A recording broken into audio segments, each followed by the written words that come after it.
So now I'd like to explain to you the quantum repeater. First of all, why do we need a quantum repeater? Well, suppose you want to create entanglement between two places which are very far apart. The problem is that when you send a qubit, it might lose its information during its travels. So the longer the distance the qubit has to travel, the more information might be lost. So we'd like to minimize these distances as much as possible. And for this we can use repeaters. So how do these repeaters actually work? Let's take a look. First of all, we start with the two separate stations. We have station Alice and we have station Bob.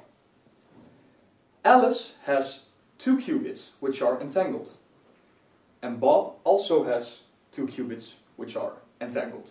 But the two stations are not entangled with each other.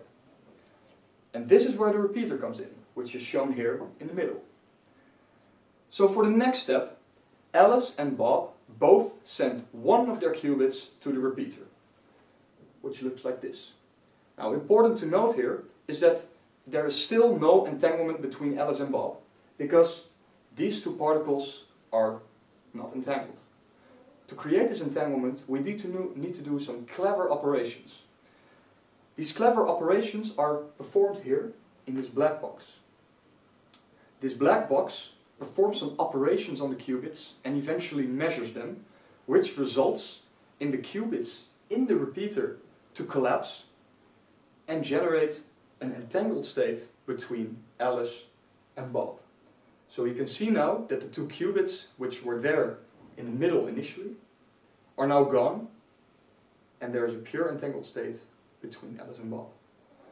Now I know I might have been a little bit vague about what happens in the black box, but this is because what happens in the black box might be a little bit too technical.